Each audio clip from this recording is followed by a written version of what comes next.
They call us, and boom, we'd hit on out there. Our minigun, 6 barrels, at full range, 6,000 rounds a minute. If you held on that trigger, you would start to melt the barrels. Landing on a fleeing bank robber's car. Robs the Rio Grande credit union.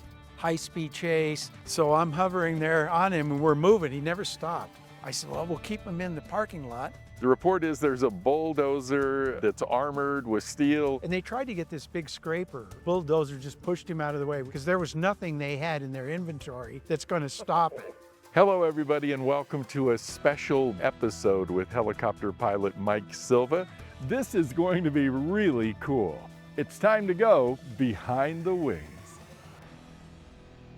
Mike, thanks for joining us. Wonderful to be here. It's good having you here. I've been looking forward to this. Before we dive into the details of your aviation career, let's take an overall look at some of the helicopters you've flown. From combat in Vietnam, flying civilian news choppers, back once again on the front lines in Iraq. Which aircraft or experience taught you the most about flying? After 56 years of flying helicopters, I still learn stuff. The most would be flight school, Vietnam. There's no question.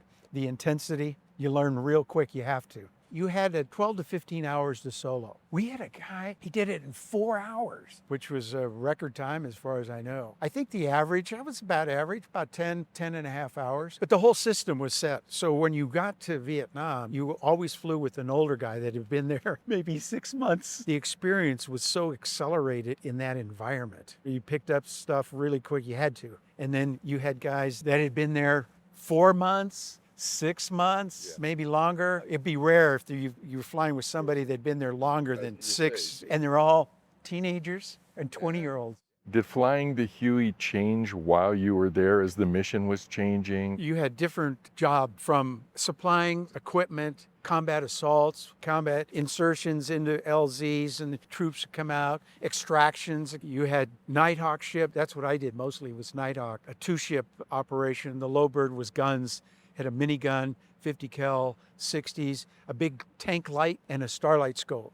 This is before the night visions equipment. And then you have, of course, medevac, air ambulance, and they were rigged up and set up so they could accommodate each mission. Okay. You had one particularly intense day. That's what, March 28th, 1971. Viet Cong launched a surprise pre-dawn assault on Firebase Marianne in South Vietnam. The assault killed 33 U.S. personnel, wounded 83 more. You made 3 rescue trips that night. I was the high bird. Our whole deal was patrolling at night. And if you were a CAV unit or an LZ, a Firebase, and you started getting overrun, they call us, and boom, we'd hit on out there. Our minigun, 6 barrels, the top barrel fired. At full range, 6,000 rounds a minute. Every 6th round, I believe, was a tracer.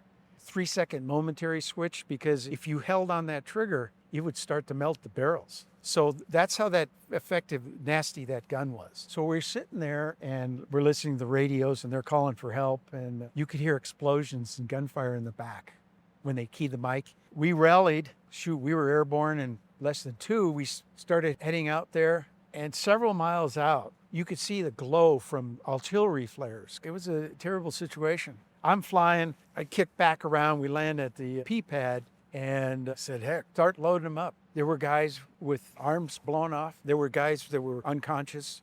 We didn't even keep a count. I knew a minimum 8 to 10, probably. We may have even had more than that. I would turn over towards the river and get a little nose down to get airspeed. Not dive it. You can't dive them. Right. If you dive them, you lose lift. Came back and yeah, I did it once. Let's go grab some more guys. Yeah. And we did that and got them all back to Chu Lai there. And the runner came up and told us to stand down.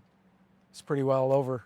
After your time in Vietnam, boy, talk about one extreme to the other. You go from Vietnam, end up at CBS 4 eventually. I mean, there was a gap in between the two, but we go back to 1988. You decide landing on a fleeing bank robber's car is a good idea. The real story. Give me the real story. Okay, the real story. Basically, Philip Hutchinson, 23 years old, robs the Rio Grande credit union. High-speed chase. Before his escape from a Texas prison, Hutchinson was serving a life sentence for kidnapping and aggravated robbery. Got the call, went up there, chasing cars, and this guy was really out of control. In the chase, he runs over and kills Detective Bob Wallace and never even slowed down. He loses control and smashes into some trees. From the air, the pilot plays an increasingly crucial role as the police have temporarily lost track of the suspect. I chased him down into the trees. I can't talk to Denver, but I can monitor. I have a scanner, so I'm listening to everything that's going on. I can hear the sergeant saying, let's get a hold of Channel 4, let's get a hold of Channel 4. So I'm talking to the news desk, and the news desk is on the telephone with Denver PD dispatch. So we have a link going on, a relay, in this mobile home park at 53rd and Sheridan. And two of the cars, they pass him, the green pickup truck. I'm going, they didn't know he was in the green pickup truck because we had a 90-second delay between the time I would tell him what was going on till it got to the car. He just pissed me off. So I said, I'll fly underneath the wires, come up on the hood, and we were just going to slow him down. You could see all over the city, they're all converging on this area. I said, well, we'll keep him in the parking lot. I'm just going to hover there. I'm going to slow him down until the coppers can get turned around, and then I'll let them do whatever they're going to do. So I'm hovering there on him, and we're moving. He never stopped. Just as Hutchinson is shoving the gun in John's cheek, then he's pointing it at me, because I'm probably, maybe 10 feet at least. I really think he's going to shoot me now. I go like this, and I see this white streak, and it's a friend of mine I've known for 1,000 years, Denver Police, Roger Prince. But Roger just rams him, broadsides him. And I whipped a helicopter around. The truck's not going anywhere. It's toast. That's when everybody surrounds him. I bail out. This was suicide by cop. Yeah. That's what he decided to do. The sad thing about this whole thing, killed a cop, did all this stuff in Texas, bank robber, 23 years old. On June 4th, 2004, you were called to Granby, of all places. The report is there's a bulldozer that's armored with steel and concrete and bulletproof glass. Pilot Mike Silva, photographer David Gregg, and I have taken a poll. We've been flying collectively about 70 years in this market. We've never seen anything like this. Just on the flight up there, what is going through your head? Is this for real? Is this for real? We were out cruising, get a hot refuel, get some gas, because I know I need to get over the top. Not sure what the heck is going on.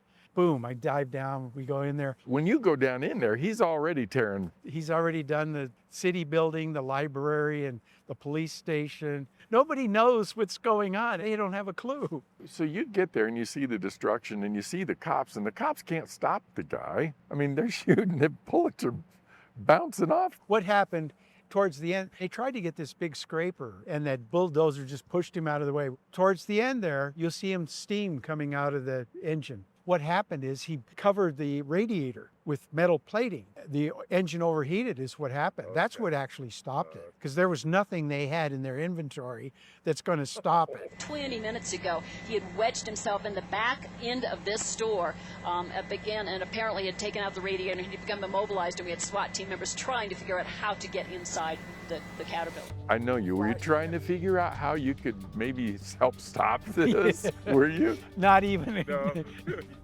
No, not that thing. Great piece of Colorado history. If you've not heard it, the Killdozer in Granby. Mike, thanks for sharing that. That's awesome. Well, if you want to hear more about Mike being a helicopter pilot, and I certainly don't blame you for that, be sure to listen to this full interview on episode 61 of Behind the Wings.